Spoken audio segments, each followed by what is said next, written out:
अस्सलामुअलैकुम। मैं हूं सरफराज। उम्मीद करता हूं आप सब खैरियत से होंगे, ठीक ठाक होंगे। आज की वीडियो में हम बात करेंगे एक बहुत ही इंटरेस्टिंग मौजू के ऊपर, और टॉपिक हमारा ये है कि स्टॉक मार्केट में ख़ास तौर पे स्टॉक प्राइसेस और उनकी प्रेडिक्शंस, किस तरह से हम प्रेडिक्शंस को बेहतर समझ सकते हैं, कैसे हम जो एक्सपर्ट्स ओपिनियन देते हैं उसको बेहतर तरीके से एब्जॉर्व कर सकते हैं। तो स्टॉक मार्केट में इन्वेस्टमेंट का शौक़ तो हर दूसरा बंदा ही रखता है। अगर आप मिडिल एज्ड हैं या 30 साल से ऊपर आपकी उम्र है या 30 ईयर्स अराउंड एंड अबव हैं आप, तो आपको यकीनन ज़िंदगी में ऐसे लोग भी टकराए होंगे जो आपसे कहते होंगे कि जी फ़लाँ कंपनी के शेयर ख़रीद लें, वो शेयर ऊपर जाने वाला है। या ये नहीं तो जी आप मशवरा देंगे कि गोल्ड ख़रीद लें, जी गोल्ड ऊपर जाने वाला है। या फिर ऐसे नहीं तो फिर आपसे कहेंगे कि जी क्रूड ऑयल में इन्वेस्टमेंट कर लें, वो ऑयल तो इस साल ऊपर ही जाएगा। और बिटकॉइन के तो पिछले कुछ अरसे पहले बहुत ज़्यादा एक शोर मचा हुआ था कि हर कोई बिटकॉइन ख़रीदें। ये ओपिनियंस आपको जहन में आते रहते हैं। लेकिन इसमें जो इंटरेस्टिंग बात है, जो सोचने वाली बात है, वो ये है कि जी चले मैं स्टॉक मार्केट में शेयर्स ख़रीदूँ एक कंपनी के। मैंने फॉर इंस्टेंस एप्पल के शेयर्स ख़रीदे, तो फिर कोई हमको दूसरी जो ट्रेड के एंड पे जो दूसरा बंदा है वो कोई बेच रहा है, उसी से मैं ख़रीदूँगा ना। तो वो बेच क्यों रहा है? उसके बेचने की क्या रीज़न है? मेरे ख़रीदने का रीज़न तो ये है कि ये शेयर ऊपर जाएगा, मेरा ख़्याल है कि ये ऊपर जाएगा। उसके बेचने का क्या रीज़न है? वो क्यों बेच रहा है? तो उसके बेचने का रीज़न, एक प्राइमरी रीज़न ये भी हो सकता है कि जी उसका ख़्याल है शेयर ऊपर नहीं जाएगा, आपका ख़्याल है कि शेयर ऊपर जाएगा। अच्छा जी, तो बड़ी अजीब-व-गरीब बात है। क्या उसके पास अलग इन्फॉर्मेशन है, आपके पास कुछ और इन्फॉर्मेशन है? तो अगर आप ओवरऑल मार्केट को देखें तो इन्फॉर्मेशन नॉर्मली बायर्स और सेलर्स के पास सिमिलर ही होती है। ठीक है जी। फॉर इंस्टेंस एप्पल के शेयर्स की बात को कंटिन्यू करते हैं। एप्पल सबसे बड़ी कंपनी में दुनिया की, 3.5 ट्रिलियन डॉलर से ऊपर का उसका मार्केट कैप है। रोज़ाना उसके करोड़ों शेयर्स ट्रेड होते हैं, ठीक है जी। इस साल एप्पल के शेयर्स 20% ऊपर जा चुके हैं, ठीक है ना। और $222 पर हैं इस वक्त जब मैं बात कर रहा हूँ। और ज़्यादातर एनालिस्ट का ओपिनियन ये है कि ये $244 पे जाएंगे, यानी 222 पर अभी हैं, 244 पे ये जाएंगे। ये एक एवरेज प्राइस टारगेट है एनालिस्ट का। तो आप ये इससे एक आइडिया लगा सकते हैं, एक रफ़ आइडिया लगा सकते हैं कि एनालिस्ट का ये ख्याल है कि ये शेयर अब ऊपर जाएगा। एनालिस्ट कौन है जी? वो एक्सपर्ट्स हैं स्टॉक्स के। वो स्टॉक्स को एनालाइज़ करते हैं, कंपनियों को गौर से देखते हैं, उनको स्टडी करते हैं, उनके फाइनेंसेस को गौर से देखते हैं, इकोनॉमी को देखते हैं, ग्लोबल मार्केट को देखते हैं, और उन सब चीज़ों को देखते हुए वो एक प्रेडिक्शन देते हैं कि ये स्टॉक ऊपर जाएगा। अच्छा जी, तो वो तो एक्सपर्ट्स हैं, वो बेहतर समझते हैं, तो आपको उनकी प्रेडिक्शन को फॉलो करना चाहिए। तो ये सोचने वाली बात है, और इसी बात पे हम वीडियो पे गौर करेंगे आज। अब मसला ये है कि जी 1 करोड़ से ज़्यादा शेयर्स ट्रेड कर रहे हैं, करोड़ों में शेयर्स ट्रेड कर रहे हैं एप्पल के। और हर लार्ज कैप कंपनी जो है ना, चाहे आप पाकिस्तान में हो या इंडिया में हो, बांग्लादेश में हो, सऊदी अरेबिया में हो या यूएस में हो, शेयर्स उसके करोड़ों लाखों ट्रेड नॉर्मली करते हैं रोज़ाना की बुनियाद पे। हर जगह पर तकरीबन बायर और सेलर को इन्फॉर्मेशन सेम होती है। दोनों के पास उनके फाइनेंशियल जो होते हैं, एनुअल रिपोर्ट्स हैं, क्वार्टरली रिपोर्ट्स हैं, उनका एक्सेस होता है। यूएस मार्केट में आपको और भी चीज़ें मिलती हैं जी, प्रेजेंटेशंस का भी एक्सेस होता है आपको, जो ट्रांसक्रिप्ट्स होती हैं, मैनेजमेंट जो डिस्कशन करती है उसका भी एक्सेस होता है। तो इन्फॉर्मेशन सबके पास मोर और लेस सेम होती है। अब जब सेम इन्फॉर्मेशन है तो उसके ऊपर दोनों के डिसीजंस उल्टे। बायर्स का ये ख्याल होता है कि जी शेयर ऊपर जाएंगे, सेलर्स का ख्याल होता है कि नहीं जी ऊपर तो नहीं जाएंगे। तो ये क्या मामला है जी? तो ये दोनों किस चीज़ पे एग्री करते हैं? कोई एक चीज़ है जिस पे एग्री करें? बिल्कुल जी एग्री करते हैं।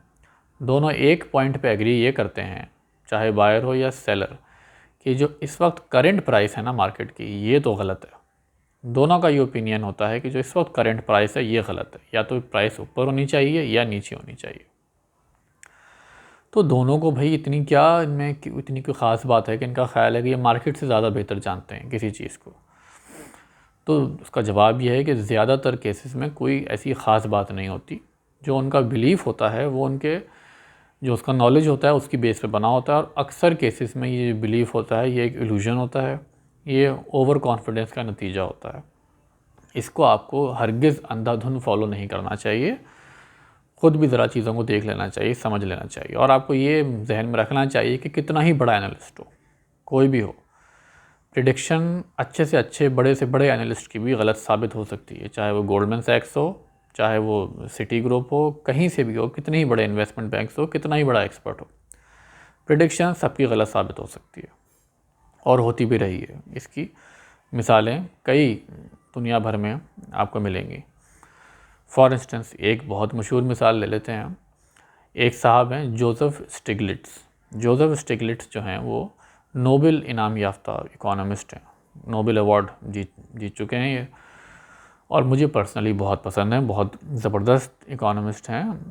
वर्ल्ड बैंक के भी ये हेड रह चुके हैं, और इन्होंने इनकी एक किताब है ग्लोबलाइजेशन एंड इट्स डिसकंटेंट्स, जो मेरे हिसाब से तो मस्ट रीड किताब है। बहुत ही अच्छी किताब लिखी है उन्होंने ये।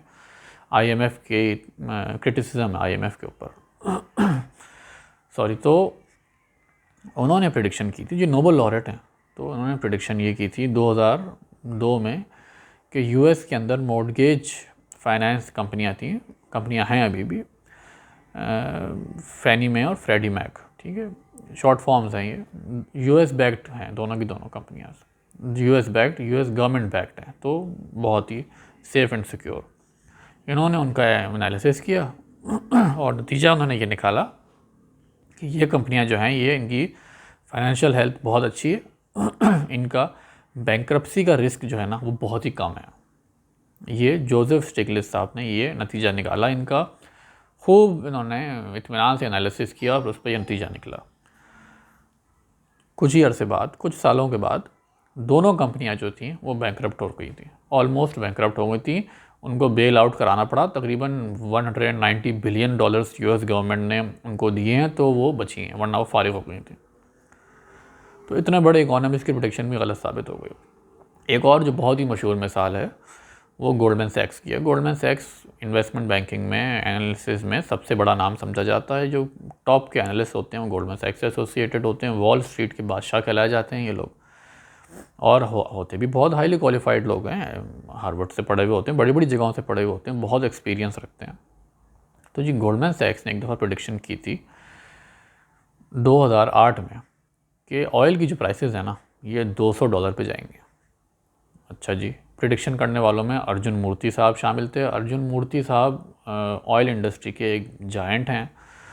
आजकल वो कनोको फिलिप्स है, एक ये US based independent oil producer है। इंडिपेंडेंट यानी कि वो कनोको फिलिप्स सिर्फ ऑयल प्रोडक्शन का काम करती है, और ना वो उसकी पाइपलाइंस है, ना वो रिफाइनिंग का काम करती है, ना वो पेट्रोलियम प्रोडक्ट्स बेचती है, सिर्फ oil production. Independent oil producer है। तो सबसे बड़ा जो इंडिपेंडेंट ऑयल प्रोड्यूसर है दुनिया का वो कनोको फिलिप्स है, उसके डायरेक्टर हैं इस वक्त, और काफ़ी अरसे से हैं। इसी तरह मुख्तलिफ ऑयल कंपनियों से वाबस्ता रहे हैं अर्जुन मूर्ति साहब। उन्होंने ये कहा था कि जी तो ऑयल प्राइसेस जो है ना $200 पे जाएंगे। उस वक्त वो गोल्डमैन सैक्स में एक बहुत अहम ओहदे पे थे। ये गोल्डमैन सैक्स में भी पार्टनर के तौर के ओहदे से रिटायर हुए थे। अब जब वो कह रहे हैं जी, तो लोगों ने कहा अच्छा जी ये कह रहे हैं तो $200 पे जाएगा तो जाएगा।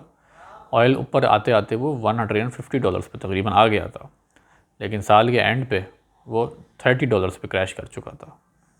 तो यानी कि इनकी प्रेडिक्शन भी गलत साबित हुई गोल्डमैन सैक्स की। और इस तरह की कई मिसालें हैं। तो इससे सबक ये मिलता है कि जी जो अगर आप जब प्रेडिक्शन सुनते हैं ना किसी एनालिस्ट की, भी बड़े से बड़ा एनालिस्ट हो, तो आपने उसको एक थोड़ा स्केप्टिसिज्म से ही लेना है, उस पर अंधाधुंध भरोसा नहीं करना है।